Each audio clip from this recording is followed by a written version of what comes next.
जामी मौलाना अली असगर, मौलाना कारी सखावत साहब,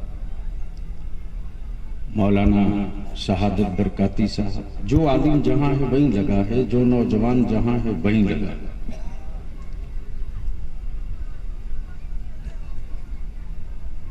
इत्तेफाक कह ले या इस तहरीक की झारखंड में खुसूसियत के साथ हुकूमत तक हमारा दर्द पहुंचाने का जरिया कह लीजिए कि झारखंड हुकूमत के कैबिनेट मिनिस्टर जनाब हाफिजुल हसन अंसारी साहब भी तशरीफ फरमा है। वो रातें लोगों को पता नहीं है। आज अंग्रेजी बोलने वालों की बड़ी फौज आ गई है मधुपुर में, मैं जानता हूं।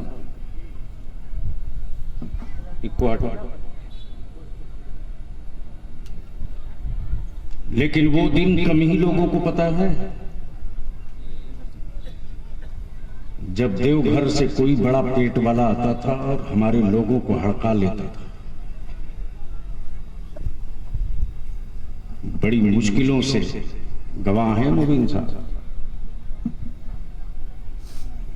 मरहूम भाई हाजी हुसैन अंसारी उस वक्त वो अपनी पार्टी के लीडर थे, लेकिन बांस गाड़ दिया था बलियावी ने भी कि मधुपुर में कोई न कोई वही रहेगा जिसके नाम के आगे या तो हुसैन हो या नाम के बाद हुसैन। वो बुरे दिन किसको याद है जी?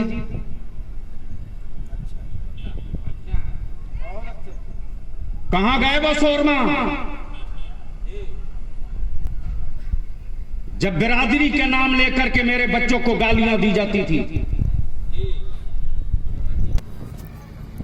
लेकिन उस वक्त भी कुछ लोग थे। मैं भाई अब्दुल रशीद को याद न करूं तो ये नाइंसाफी होगी। उस आदमी की वो बूढ़ी राजदूत थी और किन मुश्किलों से सफर करके यहां तक लोग पहुंचे। उसे क्या दर्द है जिसे बाप की बनाई हवेली मिली हो? दर्द तो उसे हुआ होगा ना जिसने छेनियों की चोट बर्दाश्त करके ईंटें काटी होगी। इसलिए इस तहरीक का आधा हिस्सा मुसलमान से है और आधा हिस्सा हुकूमत से है। और अच्छा हो गया कि अब रांची हमें नहीं जाना पड़ेगा। हुकूमत का आदमी खुद मेरे दरमियान मौजूद है। जो हुकूमत का भी आदमी है, मेरा भी आदमी है।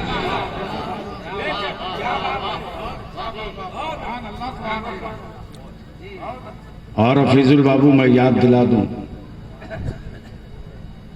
बलियावी की बिहार में ये तारीख है कि अगर चढ़ गया तो मैं अपनी सरकार को सदन के कटघरे में लाके खड़ा कर देता हूं। सलाउद्दीन भाई लालगढ़ घर है।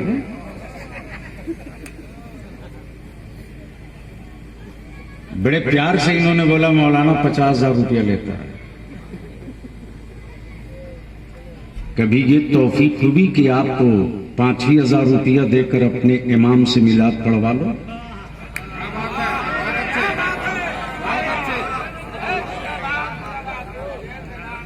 तो व्हाट्सएप और फेसबुक का मौलाना खोजोगे तो किरायादार मिलेगा, दीनदार नहीं मिलेगा।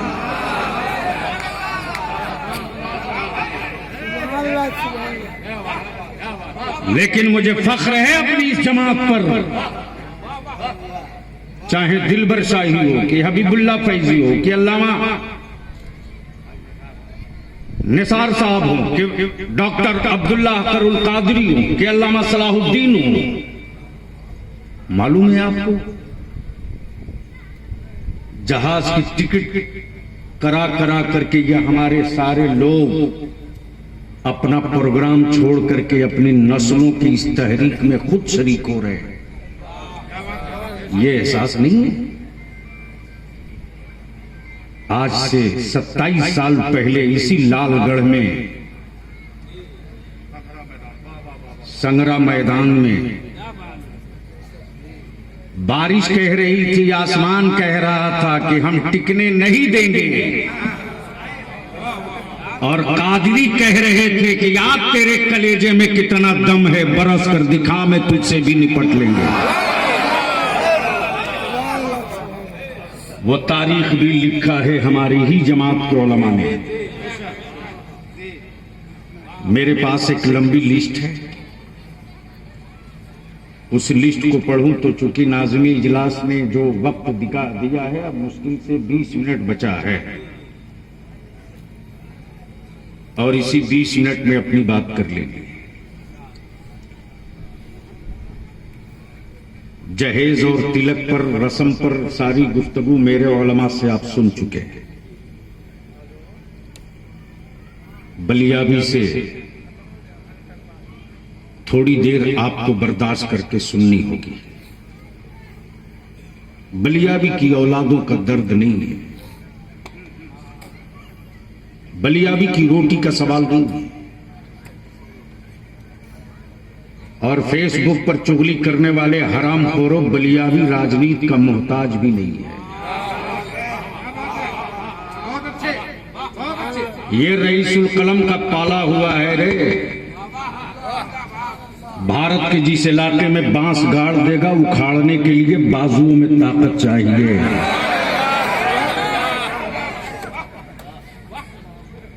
हिसाब तो लेंगे।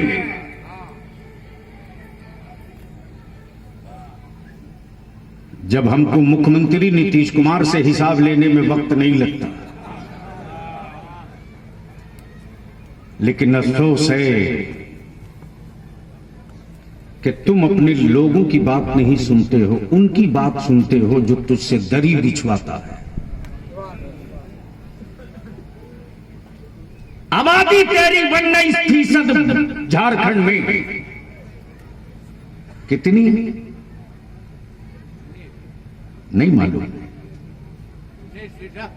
19% आप हो। कितने स्कूल तुम्हारे पास हैं,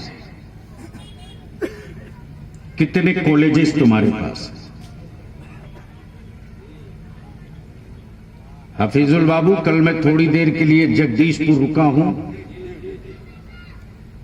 नौजवानों का जुनून जो था ना, वो देखने के लायक था, और अब डर लग रहा है कि अगर हमारी कौम के बच्चों के साथ इंसाफ नहीं हुआ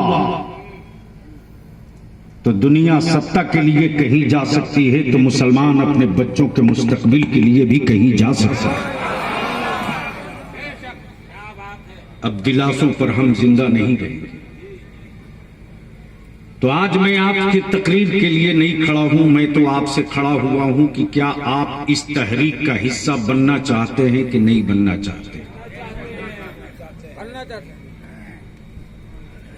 क्या इस मिशन का, इस तहरीक का हिस्सा बनने के लिए तैयार हैं? कितने लोग?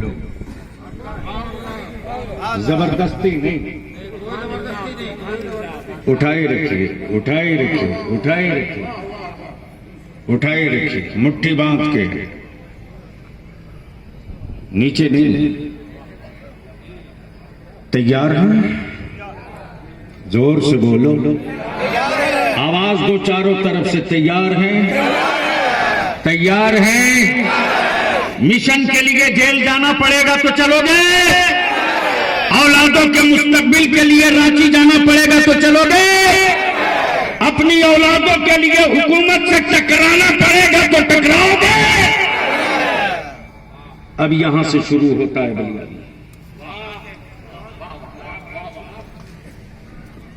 मेरे उलमा इकराम शायद नहीं देखे होंगे, देखे होते तो शायद वो इस तरह की गुफ्तगू नहीं करते। तेरा बलियाबी एमपी था,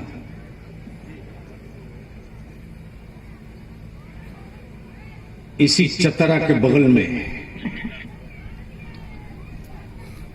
हमारे बच्चे को मजलूम अंसारी को रस्सी डाल के पेड़ में लटका के जिंदा मारा है लोगों ने। मालूम आज भी तेरा बलिया भी वो जुमला सुनता है जो 4 बजे भोर में एक बेटी फोन करके चीख रही थी, मेरे भाई को मार दिया, मेरे भाई को जिंदा मार दिया, लाश लटक रही है। मैं मुरादाबाद से लौटा था, 4 बजे ठंड का मौसम था दिलबर साहब। जैसे ही बिस्तर पर लेटा हूं फोन की घंटी बजी है। मेरी मां उस वक्त मेरे साथ थी। दुआ फरमाए मेरे अल्लाह मेरी वालदा को सेहत अता फरमाए। मेरी वालदा कहती है 4 बजे भोर में भी मेरे बेटे को लोग सोने नहीं देते।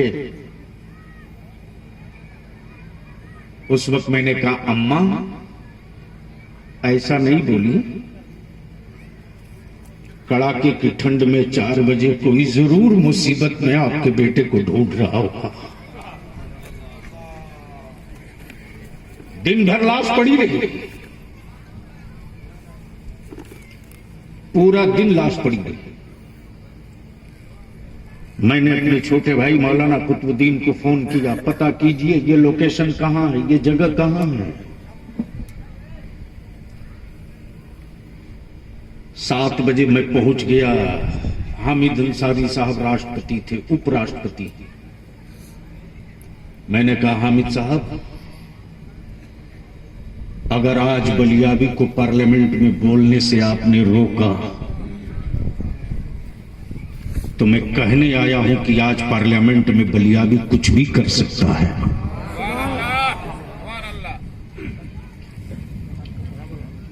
अपनी औलादों को गुंगा तुमने बनाया, तुमने। जब तेरी नस्ल गुंगा हो गई तब गुंगे भारत में बोलने लगे। जो अपना शरीर पर कपड़ा न ढक सकता हो वो भी मेरे बच्चों के खिलाफ बोल रहा है। जंतर मंतर पर मेरी औलादों के कत्ल की सुपारी बट रही है। अदालत चुप क्यों है?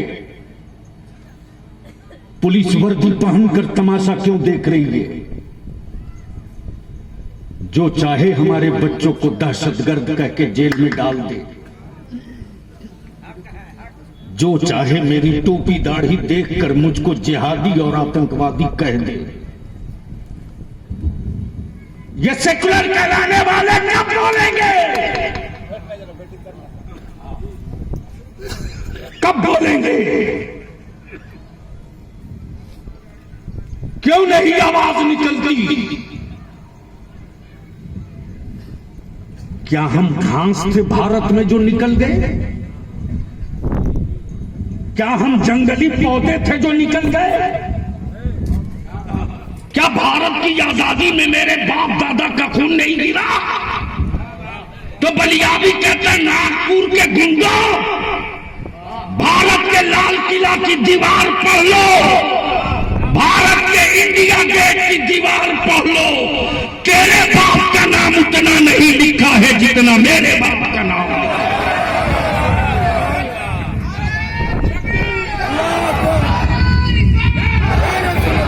नारे तकबीर, नारे रिसालत, तहरीके दारे शरिया, गाज़ी मिल्लत अल्लामा